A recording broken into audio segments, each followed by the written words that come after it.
Simulan na natin. Subalit laking gulat ng taga-Karyo dahil ay hindi na tumuka pa ang kalaban. Panay din ang pagtulo ng dugo nito doon sa tinamong sugat. Narinig pa niya ang lalaking nasa gilid at nagsalita ng, Ang lakas naman makadaya ng laban na yan. wika ng isang may katandaang lalaki. Matapos nun, lumabas na rin sila ng ruweda at kinuha ang panalo sa labas. Habang ang kanyang kaibigan na si Goyo at Leroy, lumapit yun sa lalaking kalaban upang kunin ang bihag. Habang nakaupo silang dalawa ng kanyang kapatid, narinig pa niyang magsalita ng, Huy kuya, baka naman may balato naman ako dyan. Nakakapangawit kaya itong mga manok mo. At saka ang swerte natin ngayon ah. Tingnan mo, nakadalawa na tayo oh. Wika ng kanyang nakakabatang kapatid. Nang marinig niya yon, kaagad naman niyang sinabi dito na huwag siyang mag-alala dahil pag-uwi, doon na lang niya ibibigay. Maya-maya pa, nasipat nila sila Guyo at Leroy habang kasama nito ang tatlong kaibigan ni Manong Mondo. Habang nag-uusap-usap ang mga ito papalapit sa kanilang dalawa. Paglapit ng mga ito sa kanilang dalawa, nagwika naman sa kanya si Don Lucio ng, Nuli, di kaya walang tari ang kalaban. Tingnan mo, wala na namang galos itong manok mo. Sa tingin mo, makuha mo ang kampyonato sa gabing ito. Wika ni Don Lucio. Nang marinig ito ni Nuli, nakangiti naman itong sumagot ng, Hindi ko po masabi boss. Hindi naman tayo ang humawak sa tari. Yung manok ho. Wika dito ni Nuli. Nang marinig yun ni Don Lucio, tumawa lang naman ito. Tama nga naman. Pero sa tingin ko, makakamit mo ang champion ng gabing ito. Ikaw pa. Wika naman dito ni Don Lucio. Habang ang mga kasama naman ito, doon ay nakatingin sa kanya. Habang nakikitawa din. Maya-maya pa, nagsihanda na rin sila Guyo dahil papalapit na ang una nilang sultada. Ang kaibigan nito na si Leroy ang nagkakabit ng tari dahil yun ang master kumpara kay Nuli. Makalipas pa ang ilang minuto, kasalukuyan ang pumasok sila Guyo at Leroy doon sa may ruwida. Kagaya ng nakagawian ng ibang mga sabungero, pinapalakad-lakad na muna ang mga manok bago yun ilaban.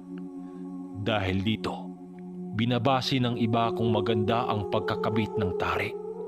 Nang maghudyat na ang sentensyador na bibitawan na ang mga manok, maigi namang pinapanood nitong sinuli ang manok ng kanyang kaibigan ni Siguyo. Pagdikita ng dalawang panig, kaagad nagpakawala ng kanya-kanyang atake ang mga manok. Kagaya ng ordinaryong labanan ng mga manok, nanalo nga ang kay Guyo. Subalit nagtamo yun ng sugat. Kahit gaano pa kalakas ang breed ng manok mo, hindi yun imposibleng hindi tatamaan ng tari sa kalaban. Kahit ganun pa man, para kay Guyo, masaya siya doon sa kanyang manok. Masaya din naman si Nuli para sa kaibigan niya dahil palagi niya itong nakakasabayang nagsasabong kahit nung kasulukuyan pa siyang nagsisimula. Hanggang sa dumating na ang pangatlong laban nitong si Nuli. At dito na mas lalong sisikat si Nuli dahil sa magaganap. Mas lalong namangha itong si Nuli sa kanyang gamit nang ikabit niya yun sa isang manok niyang anak sa mga palagi niyang inilaban. Bale ayon sa kanya, ginagamit niya yun sa manok na nag-iedad na 8 buwan. Unang-una kasi niya yung gagamitin sa mas batang manok, kaya't nag-alangan siyang ikabit yun doon. Habang nagtatadi siya ng manok, nagwika naman sa kanyang likuran si Don Lucio. Kasama nito ang dalawa pa niyang kaibigan na nagngangalang John at Ragas. John, halika nga. Ganito ka dapat magtari. Panoorin mo itong sinuli. Baguhan pero malakas. Walang sabit, di ba? Patawa-tawa nito sa kanyang mga kasama. Kung sa pangatlong laban na ito, diyan ako bibilib lalo sa'yo, Dong Noli. Wika pa nito kay Noli sa taong nanggangalang John. Nang marinig yun ni Noli, pangisingisi naman siyang sumasagot ng, "Di ko nga alam kung saan puntaryan ang tari na to Patsamba na lang." Nang marinig yun ng mga kaibigan ni Manong Mondo, napapawika pa ito ng, "Kakaiba nga." Muli niyang ikinabit ng palihim ang kanyang birtud doon sa paa ng manok niyang ilalaban. Kahit kinabahan siya ng mga oras na yon, nagkunwari talaga siyang batikan sa pagtatari upang hindi paghinaan ang mga pupusta sa kanya. At kahit sila Guyo at Leroy, aminadong hindi nila alam ang sekreto nitong sinuli. Pagpasok niya sa loob ng ruweda, muling naghiyawan ang mga tao doon dahil nasipat na naman siya doon sa ruweda. Napatitig naman siya sa kanyang mga kalaban dahil mayroon na yung kasamang isang matanda na may hawak-hawak na tungkod. Hindi lang naman niya yun pinansin, baka isa din yun sa kasama ng kanyang makakalaban. Subalit nang magkalapit sila ng matanda na yon, bigla siyang natigilan. Nang biglang uminit ang kanyang medalyon na bigay pa ni Manong Duming. Akala niya siya lang din ang nakakaramdam ng ganon. Subalit maging ang matanda pala. Kaya't ang nangyayari, nagkatitigan silang dalawa ng matanda. Doon siya halos hindi makahinga nang masipat niya ang mga mata ng matanda na purong itim. Nang makita niya yon, kaagad siyang dumistansya rito dahil mas lalong umiinit ang kanyang kwintas. Magamat alam niyang may aral ang matanda panig sa kaliwa, hindi naman niya alam kung aswang ba yun o barang, or isa pa, manlalason. Doon niya napagtanto na may ginagamit din ang kalaban ng mutya. Yun nga lang, sa kaliwa yun napapanig. Sa madaling salita, meron yung mutya panig sa demonyo. Nang malapit ng bibitawan ang mga manok, nagtaka naman siya dahil ang kanyang bulang, pinunasan yun ng alalay ng taga-karyo, subalit sa kalaban ay hindi. Bagamat duda siya na may manlalason sa kanyang makasagupa, nagtiwala pa rin siya sa kanyang sarili. Ano naman ang magagawa ng lason kung hindi yun makakatama sa kanyang manok? Nang bibitawan na ang mga manok, nasipat niya ang kalaban na bahagyang ngumingising nakatingin sa kanya. Pagsangkaan ng mga manok, bigla naman siyang natigilan nang maghiwalay ang dalawang manok ng distansya. Di ba kapag nagsalpukan ang mga manok, tuloy-tuloy ang laban? Pero sa pagkakataon na yon, nagkadistansyahan ang mga manok at para bang nagpakiramdaman yun sa isa't isa. Tinaboy-taboy pa yun ng taga-karyo upang magsalpukan muli. At nang magharap ang mga manok, tuloy-tuloy na ang paluan ng mga yon. At kitang-kita niya na dihado sa sabayan ang kanyang manok. Subalit bigla namang nakakaramdam ng hilo itong sinuli nang marinig niya sa kanyang isipan ang busis ng ermitanyong nag-usal sa isang dialektong hindi niya maintindihan. Busis yun ni Ermitanyong Duming. Habang napasandal siya sa ruweda, nasipat naman siya ni Guyo kaya't nilapitan siya nito. "Par, okay ka lang ba? Para kang inaantok dyan Wika nito sa kanya. Nang medyo maalimasmasan na siya, nakita niya ang matandang nanlilisik ang mga matang nakatitig sa kanya. At kasabay nito, ang pagsisigawan ng mga tao dahil tinamaan ang tali ng tari sa kalaban upang magreresulta yung kumalasyon sa paa ng manok. Dahil sa nangyari, wala ng kalaban-laban ang katunggalin nito at pinaulanan yun ng palo ng manok ni Noli. Siyang dahilan para mangisa yun. Dahil sa nangyari, biglang pumasok ang tatlong kaibigan ni Manong Mondo, kabilang na dito si Guyo at Leroy, habang ang kanyang kapatid naman parang baliw yung nagsisigaw sa labas dahil nga nakuha ni Nuli ang kampyonato sa derby. Dahil sa kanyang pagkapanalo, kaya tinanghal itong sinuli sa padirbing yon na isang beast breeder ng mga manok dahil tila babato ang katawan ng kanyang manok. Dahil sa 3 laban niya, ni isa walang galos yon. Bukod sa breeder siya ng mga manok, pinarangalan din siya bilang the best gaffing o mabangis na tagatade dahil siya lang din ang nagkakabit ng tari sa kanyang ilalabang manok. Maraming nagpakilalang mga victim na sabungero sa kanya kung taga saan siya, saan ang farm niya, at saan niya nakuha ang palahi niyang manok. Basta maraming usapin na mga sabungero lang ang nakakaalam. Imalay ko ba, di ba? Narrator lang ako dito. Sinabi naman niya sa mga ito na naroroon ang kanyang manukan sa may medyo kabundukan na. Sinabi ng mga ito na dadayo sila sa lugar nila Noli makalipas lang ang ilang araw upang makita ang kanyang manukang sinasabi. Bago niya inilaban ang pangatlong manok, halos mag-alas 5 na yon ng hapon. Pero ang matandang kasama sa kanyang nilalabanan, kahit palabas na yon, mainit pa rin ang pagtingin nito sa kanya dahil nagawa niyang nabasag ang sumpa ng kalaban. Siya ang pinakaunang nakakamit ng champion ng gabing yon dahil ang iba, nakakuha lang yun ng 2 panalo. Ang iba, 1. Pero ang iba, wala din. Walang-wala. Dahil nga ang patakaran ng sabungan na yon, 3 lang ang uuwing champion. Kaya't inantay pa niya sila Guyo at Leroy kahit magagabi na talaga. Subalit 2 lang ang nagtatakumbay sa mga manok nila Guyo na mananalo sa sabong na yon. Yung isa, tinalo yon. Kahit malaki ang perang na panalunan nila Noli, binigyan pa din siya ng pabalato doon sa mga kaibigan ni Manong Mondo bago yun umuwi. Kaya't matapos nun, kahit 2 lang ang nasungkit nila Guyo, masaya pa rin silang umuwi. Pagkarating ng pangkat nila Noli sa kanilang barangay, nagpaalam na sa kanya sila Guyo na lilihis na sila ng daan papunta sa mga bahay nila. Par, pasensya ka na ha. Di ka na namin masamahan sa bahay nyo. Kasi alam mo naman, magluluto din kami sa bihag namin. Pero huwag kang mag-alala par, mamaya pupunta kami sa bahay nyo. Magdadala kami ng tuba at pulutan. Pamaalam ni Guyo at Leroy sa kanya. Wala problema yan par.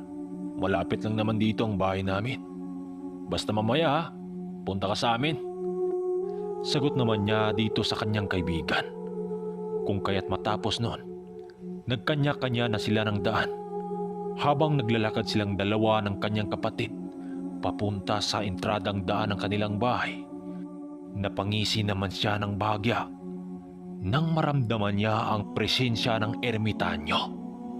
Hindi nga siya nagkamali dahil nasipat niya ang ermitanyo sa kanilang kubong tinatambayan kasama na nito ang kanyang ama habang kausap ang 2. Kaagad silang lumapit doon at bumati ng magandang gabi sa ermitanyo at sa kanyang ama. Magandang gabi din sa iyo, iho. Kamusta naman ang lakad nyo? Hindi ka ba nausog doon? Pabirong wika sa kanya ni Manong Duming. Okay naman Manong, at saka may dala kaming bihag dyan eh. Sagot naman niya rito. Nang marinig yun ng kanyang ama at ng ermitanyo, biglang inilapag ni Mayok ang sako niyang daladala na may lamang manok. Pagtingin doon ni Manong Duming, napawika ito ng, Aba, sineswerte yata itong anak mo, Luisito. 3 bihag na naman dala nila. Matanong kita Noli, saan ba kayo dumayo ng tigbakay? Hindi pa man nakasagot itong sinuli, kaagad nang sinabi ni Mayok nang sumali kami sa deribitay at nag-champion nga si Kuya eh. Nang marinig yun ng kanyang ama, Nanlaki ang mga mata nito dahil hindi basta-basta ang pumasok sa pasugalan na yon, dahil mga mayayamang hasindiro lang ang kadalasang papasok doon. Nang marinig yun ng kanilang ama, napawi kayo ng, "Noli, huwag kang basta-bastang pumunta doon. At sana hindi ka napasama sa mga sindikato doon. Tandaan mo yan." Wikang pag-alala ng kanyang ama dahil tila ba imposible yun para sa kanya na mananalo sa derby. Dahil sa sinabi ng kanyang ama, mismong si Manong Duming ang nagpatunay na may taglay na kakayahan itong sinuli na may tanging swerte sa sabong lang. Dahil sa paliwanag ng ermitanyo, doon na kumalma ang kanyang ama at sinabing lulutuin na lang niya ang manok. Manong, kamusta na ho pala kayo sa bundok? Medyo matagal rin tayong hindi nagkikita. Tanong niya sa ermitanyo. Okay lang naman, Ole. Pasensya ka na ha. Madalang na lang akong makababa dito. Wika naman ang ermitanyo. Ayon kay Manong Duming, kaya madalang na lang siyang makababa ng bundok dahil sa meron itong kasalukuyang sinasanay na disipulo para maging tagasunod ng kanyang mga yapak. Ayon pa sa ermitanyo, kung hindi lang pinili nitong sinuli na mamuhay ng normal, siya ang gagawing disipulo nito para maipasa ang lahat ng aral na alam ng ermitanyo na yon. Nang marinig yun ni Noli, nakaramdam naman siya ng konting kirot sa kanyang puso dahil sa pagtanggi niya noon sa alok nito sa kanya. Subalit minaninindigan talaga nitong sinuli na ayaw niya sa ganong buhay. Nang marinig ng ermitanyo ang kanyang mga sinasabi, nagwika naman sa kanya ito ng, Huwag kang malungkot, Nole. Alam ko ang nararamdaman mo bilang tao. Hindi porke na hindi mo tinanggap ang mga alok ko sa'yo ay magbabago na rin ang tingin ko sa'yo. Kaya nga kita ginagabayan upang kahit umunlad ka man sa buhay, mananatili ka pa ring mapagkumbaba sa kapwa at may respeto sa kapwa-tao. Sana hindi magbago ang ugali mo, Nole, sa mga panahon pang lilipas. Huwag mo rin kalimutang tumulong sa mga taong labis na nangangailangan kung may sobra man. Tandaan mo, Nole, sa mundong ginagalawa natin ngayon ay patuloy itong umiikot. Kaya't posibleng pagising mo bukas, ikaw naman ang nasa baba. Pangangaral ng ermitanyo sa kanya. Nang medyo napapaiyak na itong sinuli, biglang nag-iba ng kwento ang matanda. Tama na nga yung drama. Wika ni Manong Duming sa kanya. Maya-maya pa, habang nag-uusap pa silang dalawa, tinawag naman sila ng ama ni Noli doon sa mismong bahay nila. Tinawag sila ng kanyang ama upang kumain ng hapunan. Yun nga, nasa kubo sila nagkwentuhan, di ba? Pagkatapos kumain nila Noli at ng pamilya niya, may sinabi ang kanyang ama patungkol sa kanyang manukan. Nang lumabas siya ng kanyang bahay, nagwika sa kanya ang kanyang ama ng, "Noli, ayusin mo nga bukas yung koral ng mga manukan mo. Kanina may nakita kong itim na asong umaligid sa labas ng manukan mo. Baka ligaw na aso yan at pagdiskitahan pa yung mga alaga mo. Kukuha ka na yata ng tauhan mo para maging alalay mo sa mga alaga mo. Kaya mo namang mapasahod ang mga yan eh. Maraming bumili sa mga bagong labas mong palahi kanina." Wika sa kanya ng kanyang ama. Nang marinig niya yon, sinabi naman niya rito na pag-isipan na muna niya. Hindi kasi biro ang mag-alaga ng mga manok na 2 hektarya dahil kailangan mo yung tutukan ng araw-araw. Kung hindi pa siya tinulungan ng kanyang mga kapatid, malamang hindi niya yon kinaya. Habang tumambay sila Noli at Manong Duming sa may kubong walang dingding, doon sa gitna ng kanyang manukan, nasipat nila sila Guyo at Leroy na may kasamang isa pang lalaking kababaryo niya na nagngangalang Romel, na isa ding nag-alaga ng mga manok na panglaban din doon sa kanilang baryo. Nang makalapit na yun sa kanyang kubo, Nasipat nila ang dala nitong tuba habang may dalang pulutan. Subalit biglang natigilan ang mga ito nang makita nila si Manong Duming na kasama ni Nuli doon. Hoy par, tuloy kayo. Oo nga pala si Manong Duming, kaibigan ni Itay ang nakatira doon sa bundok. Bungad na wika ni Nuli sa mga ito dahil tila ba nabigla din sila Guyo. Bigla kasi nila nakita ang matyalas maliban lang sa nangangalang Duming. Dahil sumali sa Magandang gabi sa'yo, Manong. Pasensya na ho. Una ko kasi kayong nakita dito eh. Wika dito ni Guyo. Huwag kayong matakot, iho. Magandang gabi din sa inyo. Mukhang masarap yata yung dala nyo ah. Tuba ba yan? Wika ni Manong Duming sa mga barkada ni Nuli. Kaya't hindi kalaunan, naging komportable na ang mga ito dito sa matanda na si Manong Duming. Panay lang naman ang kanilang kwentuhan doon sa mga nangyari sa lakad nila Nuli doon sa derbe. Hanggang sa sinabi ng kaibigan nila Guyo na si Romel na putok raw ang pangalan ni Nuli sa kanilang lugar dahil nag-champion ang kanyang mga manok noong araw na yon.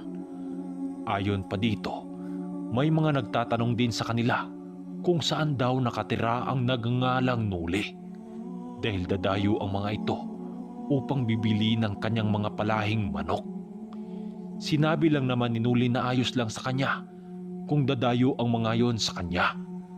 Dahil na rin sa mga bili ni Manong Duming na huwag pagdadamutan ang mga yon dahil baka dumating sa puntong baka nakawin ang kanyang mga alaga.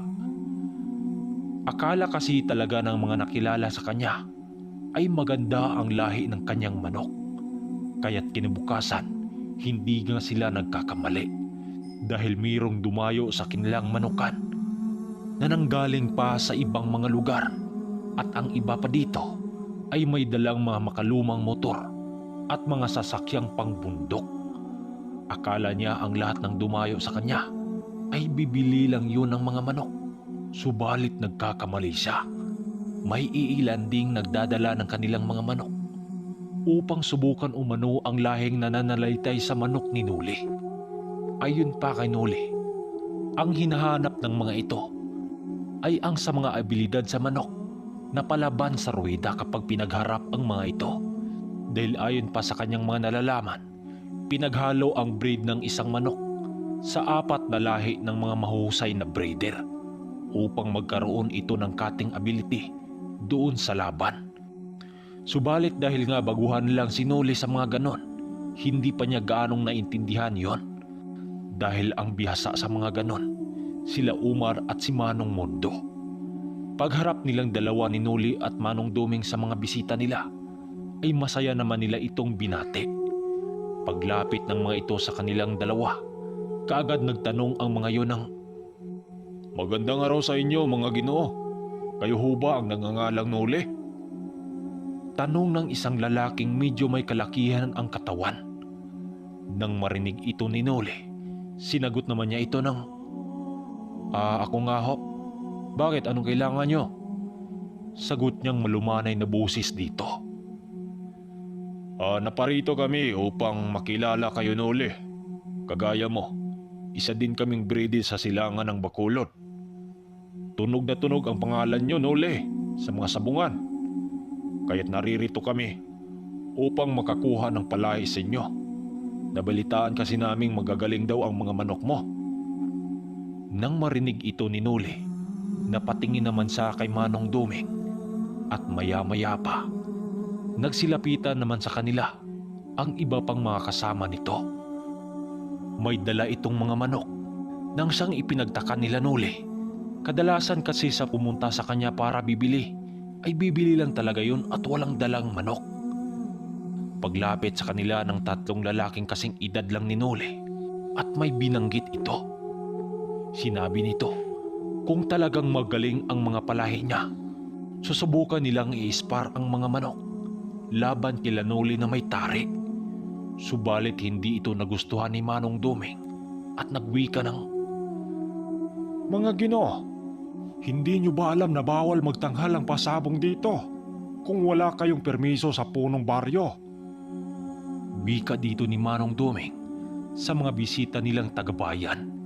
Sinaway naman yun ng mga kasamahan nito dahil parang naghamon kasi yon at tila ba hindi rumispito. Subalit talagang makulit ang tatlong yon at sinabi nitong hindi naman daw malalaman. Kaya't kahit labag, pinatulan nila ang isa sa mga ito upang lalabanan yon. Dahan-dahang pumasok si Manong Duming doon sa kubo at alam naman ni Nuli kung anong kunin nun. Pagkatapos nun, pinapili ni Nuli ang mga yon sa kanyang mga manok kung saan ang natipuhan ng mga itlalabanan. Walang sabi-sabi, kaagad yung tumuro sa isang mga manok nila Nuli nang siyang ikinainit nitong si Nuli dahil ang itinuro ng mga ito ay ang nakalimang panalo na nila na ginagamit pa pang brugkak. Kaya't kaagad yung kinuha nila Nuli at kinabita ng tarik. Bale salpukan lang yon at walang pustahan. Nang bibitawan na ang dalawang manok, nasaksihan ng mga bisita nila Nuli ang bagsik ng manok na kanilang nakikita. Pinatay ang kalabang manok doon sa manok nila Nuli nang halos 5 segundo lang ang itinagal. Kaya't dahil sa nangyari, nagpupumilit ang ilan upang bayaran ang manok niya yon ng mataas na halaga dahil nalaman din nilang pang-anim na ang kanilang manok na napatay nito. Subalit tumanggi sila Nuli at sinabi nilang hiram lang nila yon sa isang hasindero sa bayan. Walang ibang tinutukoy kundi sila Umar at Manong Mundo. Nang malaman ng mga ito na galing pala sa isang retired na doktor ang kanilang mga manok, may iilang naniwala sa kanya. Subalit ang iba naman, hindi kumbisido sa kanyang sinasabi.